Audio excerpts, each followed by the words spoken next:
Sa ride na to, sasamahan natin ang dalawa sa mga senior bikers ng San Miguel. Si Kuya Achi na malakas pa ang mga binti at madalas kong makasama sa mga long rides. At si Mang Ray na malakas ang bike. So mamaya makikita natin kung gaano kalakas umahon ang dalawang to.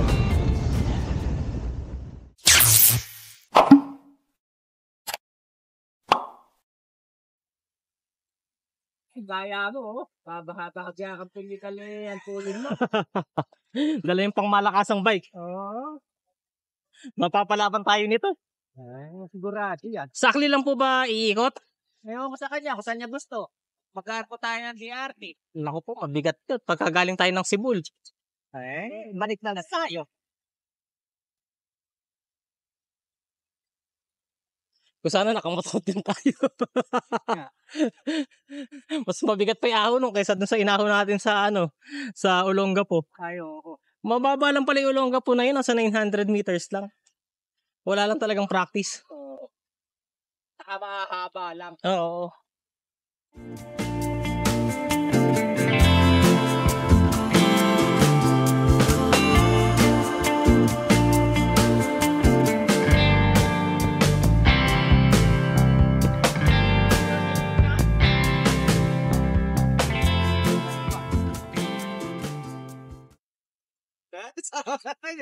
Sigurado ka.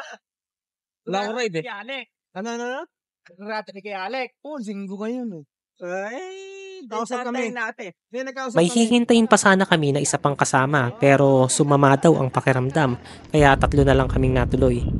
Sa madalas naming pagkikita sa Biak na Bato, nababanggit nga ni Mang Ray na naiikot niya itong loop na to gamit ang sasakyan at gusto naman daw niyang masubukan gamit ang bisikleta. Ngayon mukhang matutupad na ang isa sa mga pangarap niyang loop. Sana lang ay kayanin namin ang mga ahon at walang maging problema.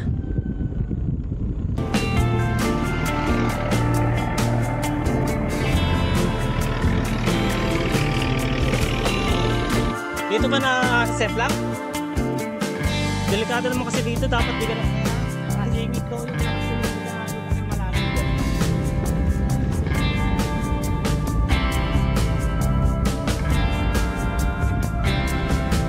Itong kalsada na dinadaanan natin ang papunta sa Biak na Bato National Park.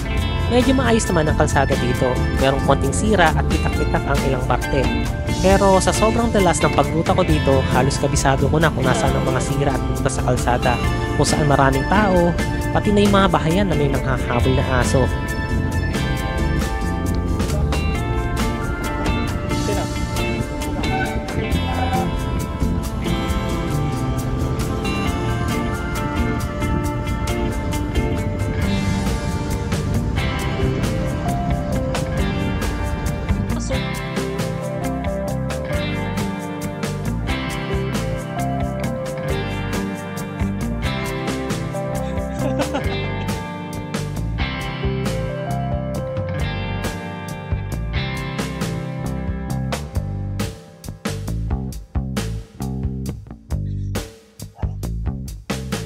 Wala kang hihintala.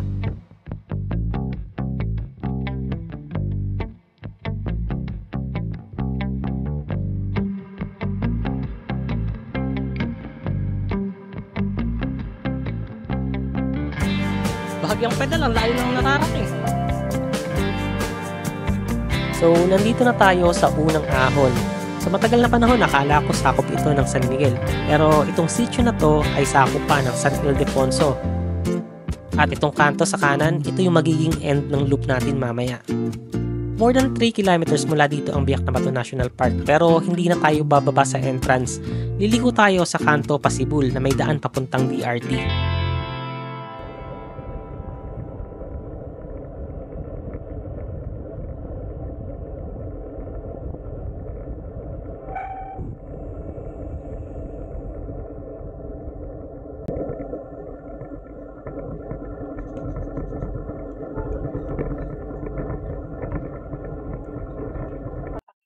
Ano po? Puro nung pata. Lagan na.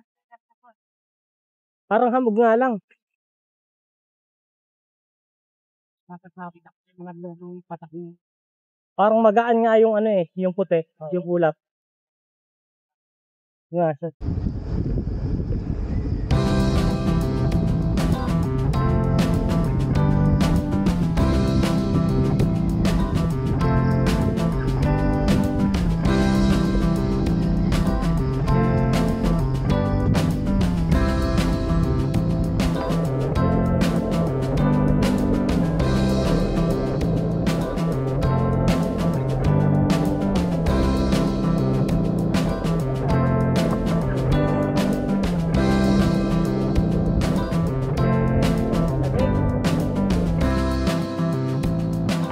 Habol din ako na.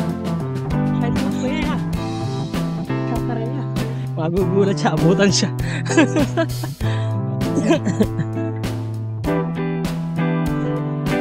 Nag-vlog din yata ang isa na to. At ito na yung kanto papunta sa sentro ng Sibul. Mga 7 kilometers din to hanggang sa kabilang dulo.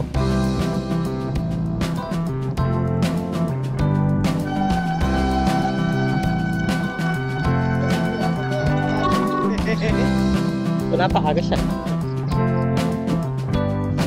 Sige. Yeah. Ren.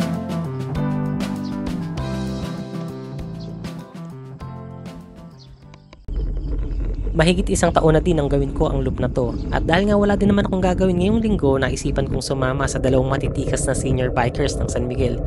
Hindi din biro ang loop na to lalo na sa mga baguhan at may edad. Madaming ahon dito at siguro lagpas 5 ang segments na halos 20% ang gradient. Sa ride na to, hindi na natin ilulup ang buong main road ng DRT papuntang Arco. Medyo budol na yon kaya pagbaba ng Akle, babalik na tayo pa San Miguel. Ang dadaanan lang natin ay ang mga parte ng DRT na dating sakop ng San Miguel. Yes guys, halos kalahati ng land area ng DRT ay dating parte ng San Miguel. Ang mga barangay ng Kalawakan, Talbak at Kamatsin ay dating sakop ng San Miguel at naging bahagi ng DRT nang itatag ito noong 1977 kasama ng 2 barangay Sangat at 2 pang barangay ng Norsagaray.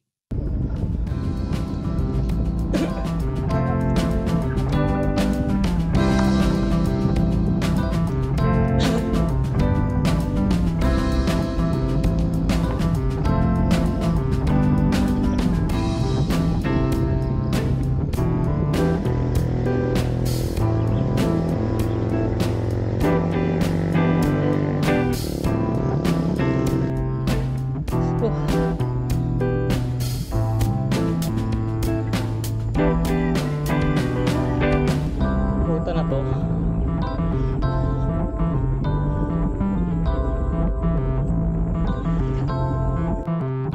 Grabe, napakalakas talaga. Kasi may siya makaingat. Muntik na rin ako dyan. Yung lumok doon? Kasi po may may 2 aso naghahabulan. Oo. Tapos nagpagulong-gulong dyan sa tumawid ng kabilang kalsada. Yun. Muntik na akong sumemplang. Kaya nga. Tsaka delikado talaga to. Kasi hindi siya smooth. Ay, yung hukay na yan. Yan talaga sa cement lang. Itong sa may... Oo. Yung may nakaparada sa sakyan kasi. Oo. Eto, Yes. muntik na rin ako dyan.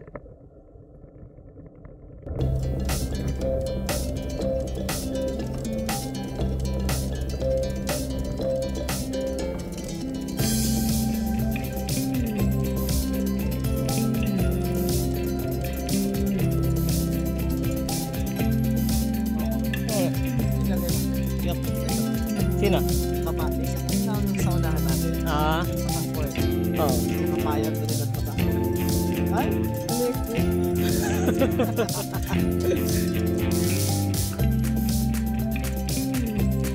Mabuti na lang kahit tirik na yung araw, maraming puno. yes. Yan lang sa lugar natin eh. Nakatawan ako po. Isa, Nakakadapa. kaya na doon, walang sisilungan. Pag umulan, pag umaraw, nakabilad ka talaga. Talagang ka. Pag-uwi na lang. Oo. Ito ang problema ngayon niya pag nag-amihan na. Sasalubungin mo na yung hangin.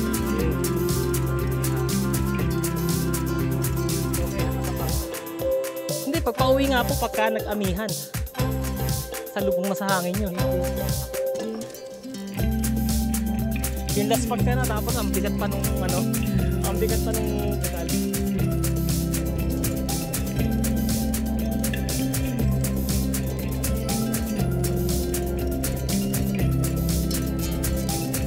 Sana lahat ng kalsada sa atin ganito eh.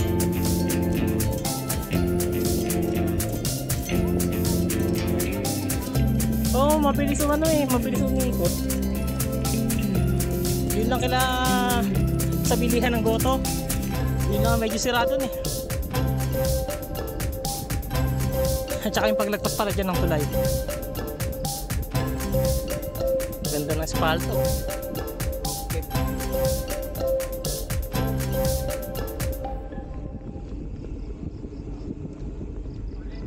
Wala pa tayo sa 1/3. Wala pa nga eh, labat na agad ako eh.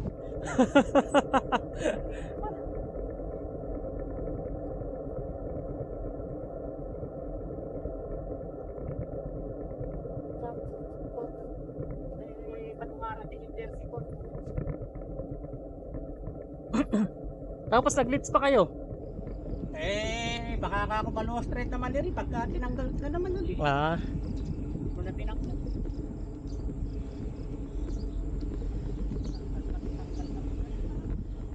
ito yung trail papuntang ano sa Kogonan. Oo.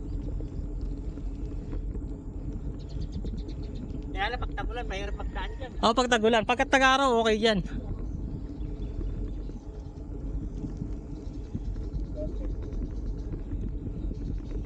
Malaki ito. Kasi paglabas niyo po doon na sa ano sa may ahon na mismo. Kaya nga. Doon sa may ano akasya. Eh, kung baka may kapi. Barangay mo. Barangay mo.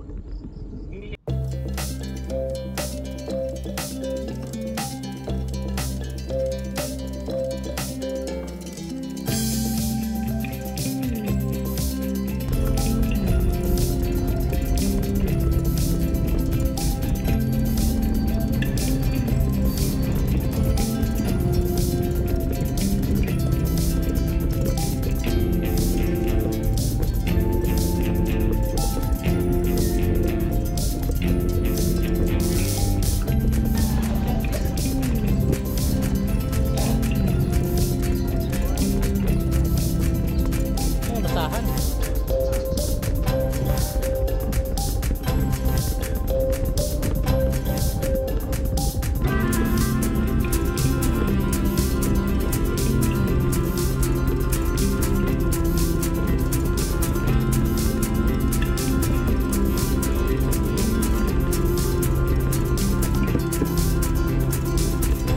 So nandito na tayo sa maiksing ahon pero makunat.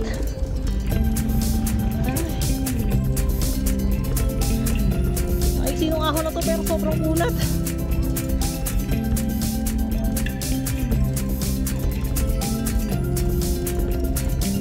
Nasa halos 15 din pala yung gradient na.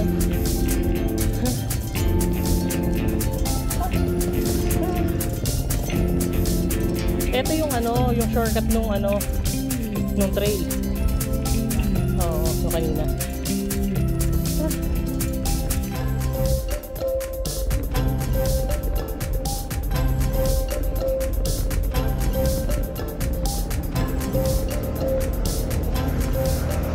Nandito na tayo sa Barangay Kalawakan, ang isa sa pinakamalaking barangay sa Bulacan in terms of land area.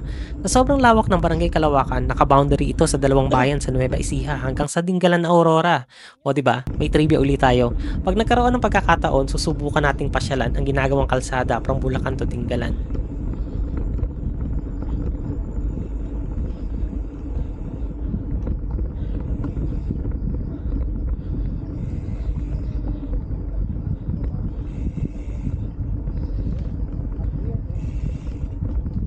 Pagpasok pa lang dito sa Kalawakan ay may banayad agad na ahon. Halos ganito ang magiging pedal natin dito sa DRT. Rolling na kalsada hanggang sa pag-exit natin ng loop.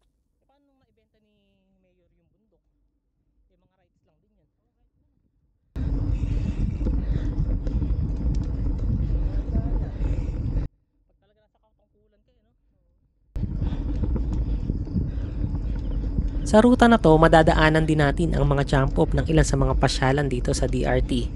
Sa itaas ng ahon na to, dito ang jump off ng Mount Pinagbanderahan nung bukas pa dati ang bundok sa mga turista.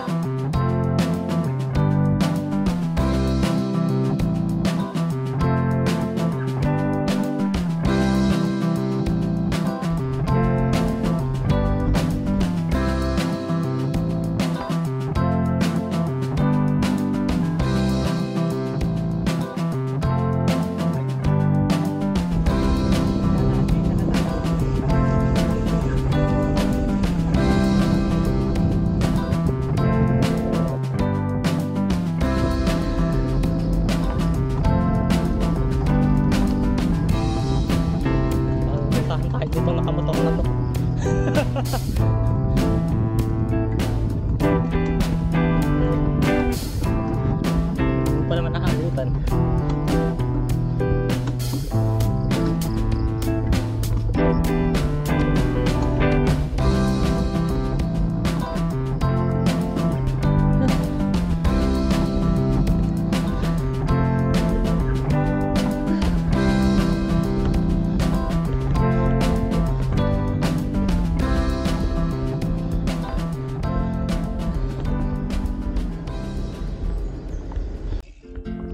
dito eh.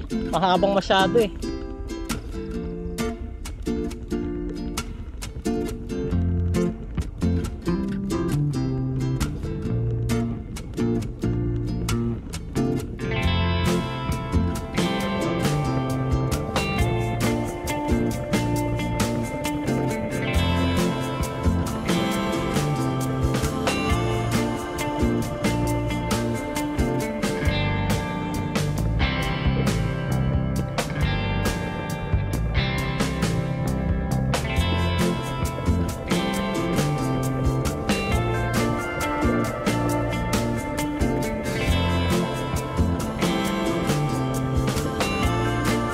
Tayong kalsada, delikado.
Malapit na tayo sa mahabang lusong papunta sa Balaong Bridge. Magpapahinga lang kami ng ilang minuto sa tulay para makarecover dahil ang ahon sa Tigos Hills ang pinakamahabang ahon sa loop na to.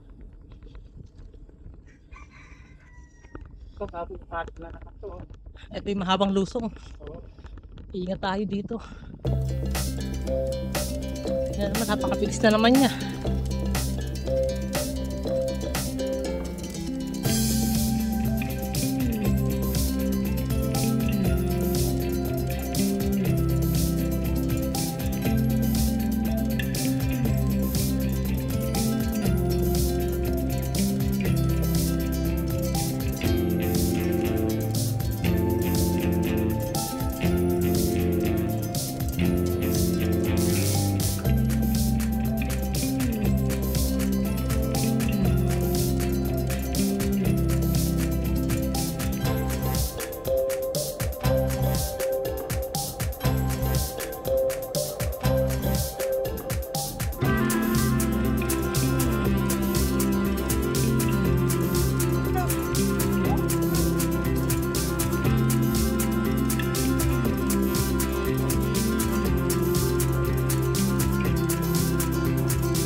Ano, kung ba kayo lang ako?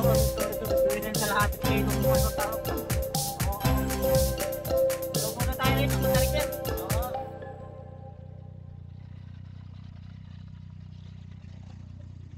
So, pahinga muna tayo. Oh, recover konti.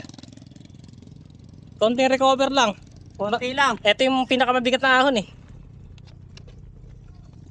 Ah. Ako maraming motor yan.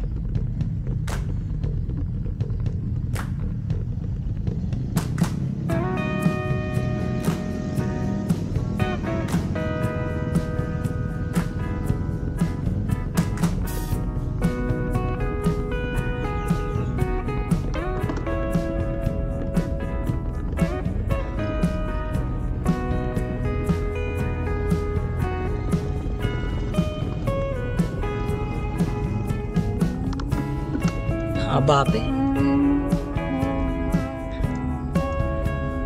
Lang. Percent agad ah. Ano? Percent na agad oh. 13 na nga sa akin eh, 13.6. Oo nga. Let's back.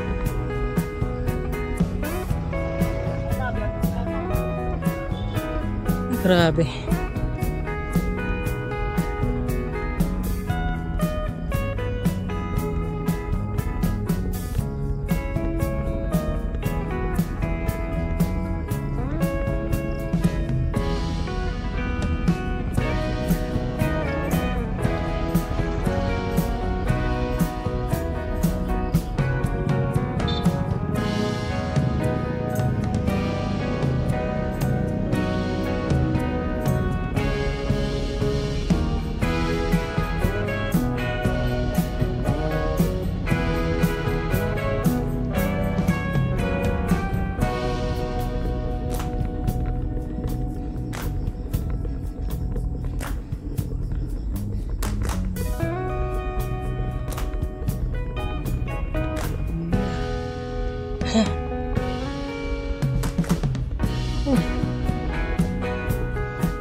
Ang gradient 16.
Grabe yung gradient na yun. Bungad pa lang, 30 nang mahigit. 22. Ako. Tanginang. Diyos ko. Di ba sabi ko bungad pala, nag-6 agad. Nag-13 na nga sa akin eh. Ano nagpasang kita sa ako ng 13? Tanginang 22. Yun ang pinakamahirap yan. Mahaba pa. Hindi ko kakayanin yan. Tutulak ako. Oo, naka-pedals to, hiningal ako. Naka-pedal assist na daw, hiningal pa siya. Tarik pa rin yan. Kita? Hindi na kasing gaya nito. Oo.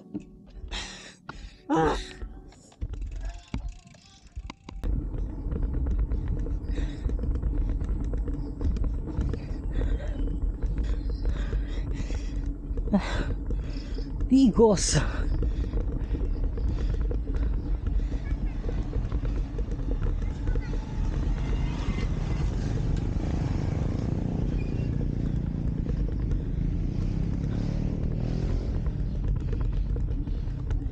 Ayan, picture muna kayo, Digos Hills. Pag-ahon sa Digos, konting mga ahon na lang at isang medyo makunat bago maka-exit sa Akle. Nag-breakfast muna kami around 8:20 AM sa Raj Cafe.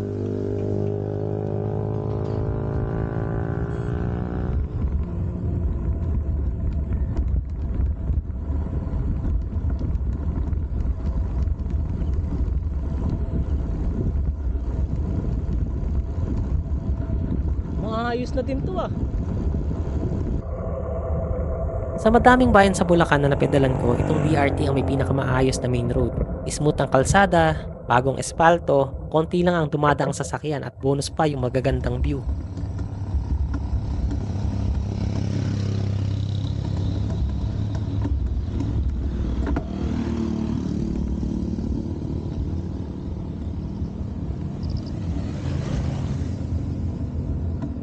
Maganda na ngayon to, ano, dati ang pangit nung ahon na yun, may mga lubak pa yun. 16%.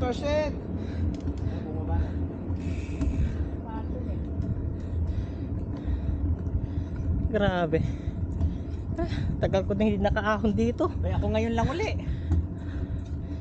Napakatagal na talaga, hindi ko na matandaan yung huli.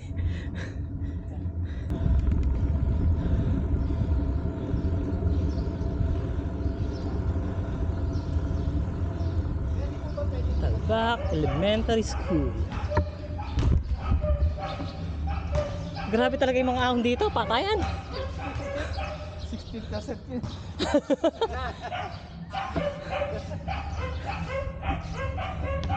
Grabe yung mga ahon dito, mga lagpas 10% yung ano, yung umaabot pa ng 20.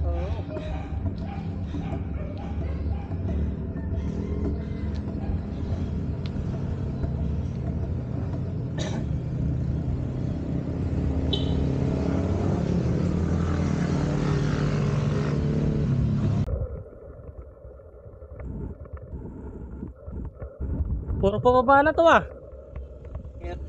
O, isa na nga lang. Pero kasi kung babalik tayo, napakahirap eh. Ayoko na bumalik. Pahaba na yung huli natin.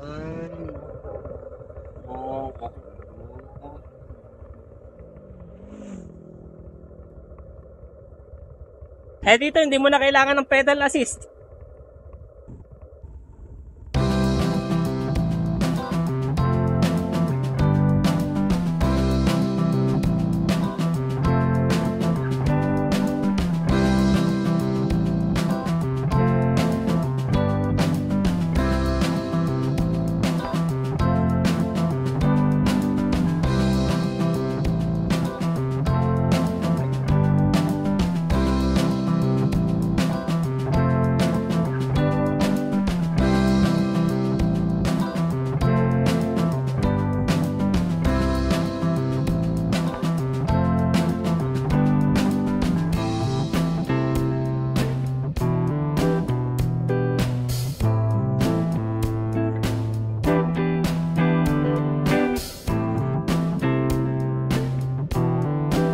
Malinis pa yung mga ilip dito.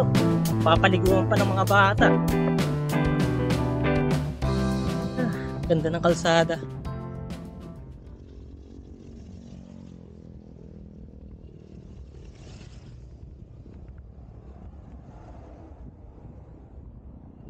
Ang linis pa ng ilog na tumatalon pa yung mga bata, no? Eh sa San Miguel kasi baka mangati ka na. Pansunit, nakatapon mo eh. Kaya nga eh. Nakatakili doon eh. Kung maalagaan lang yung ilog. Ay, totoo. Kayo ng lupa nyo. Nandito na yung susunod na ano, yung huling makunat na ahon. Parang dito na yun.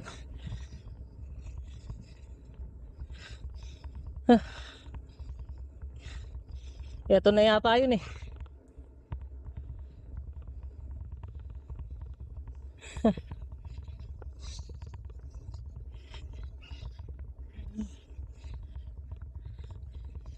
Basa ang daan.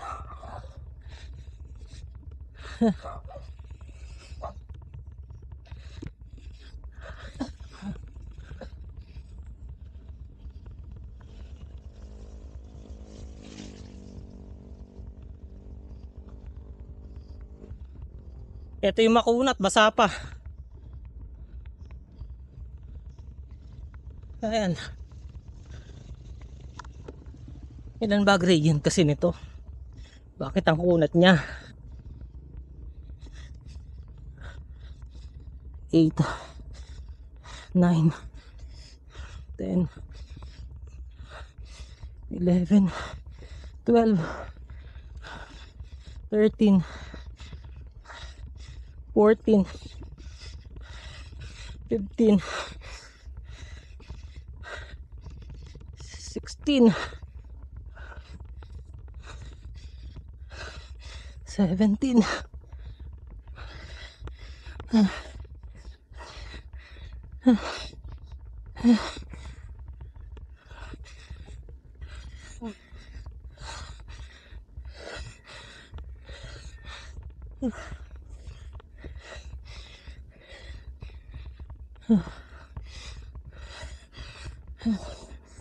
17.5. Let's go. Kunat. Nakakapagod.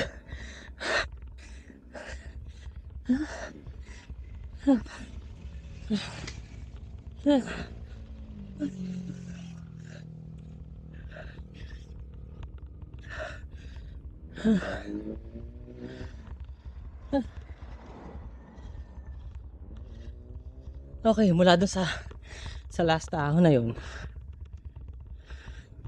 halos puro lusong na to.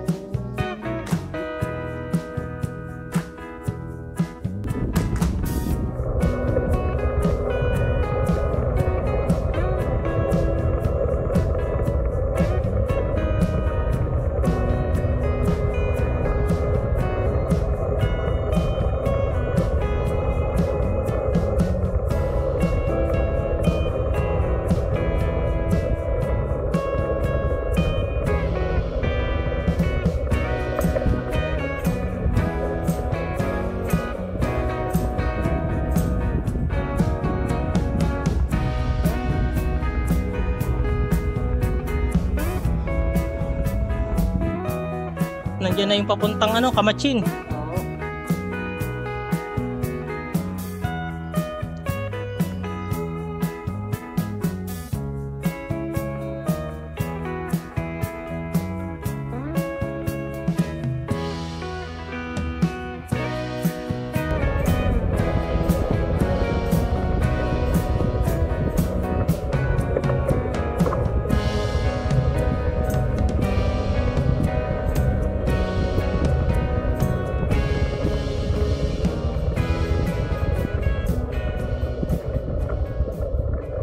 Ulo. Kala niya, hindi niya alam eh. Panay pa tanong niya, saan ba yung... Tapos bago-bago pa lang siya nagbabike. Eh kahit kasi bata ka sa ano, sa ibang exercise. Ako dati bata ako sa takbo, tsaka kitang bundok. Nung nagbike ako na ano ko eh. Iba, para kang napulikat. Oo. Parang kami culture shock. Oo. Teka lang, may ano, may mga motor. Nakinis sa candle siya. Hindi. Huminto lang ulit kami saglit dito sa kanto ng Kamachin. Ito yung kalsada paakyat ng Kendall Monument, ang pinakamahirap sa lahat ng ahon ko dito sa DRT. After nito, mahabang pababa na hanggang sa Kasi palengke ng downhill, Akle. downhill lang naman yung habol nila eh. Hindi naman sila yung ano talaga eh. Ay, mahabang lusong yan.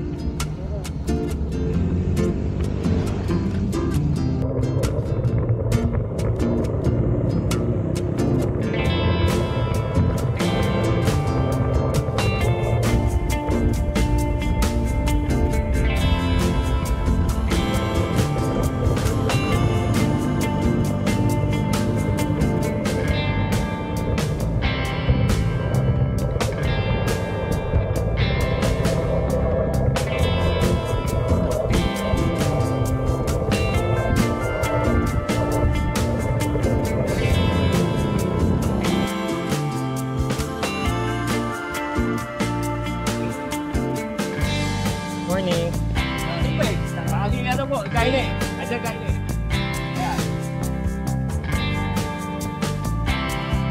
Kingwa. Anong lugar yon? Lugar ba yun? Naka-uniform din sila oh.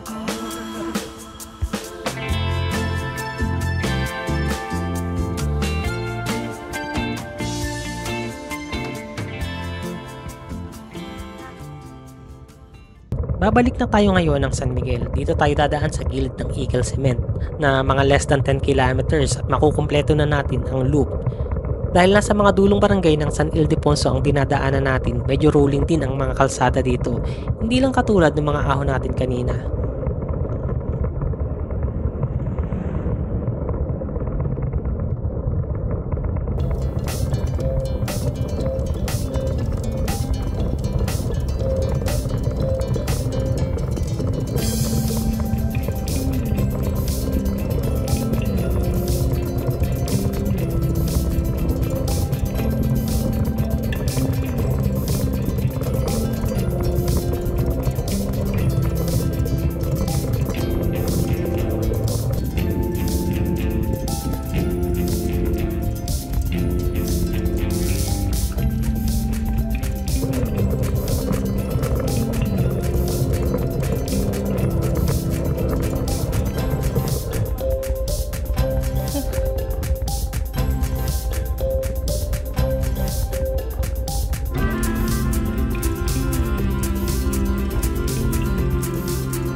Ganda ng view.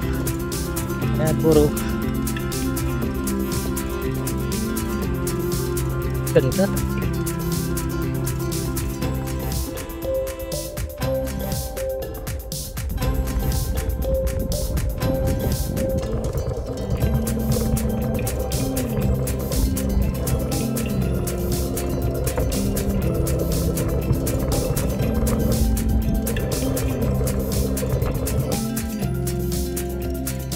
Lapit na.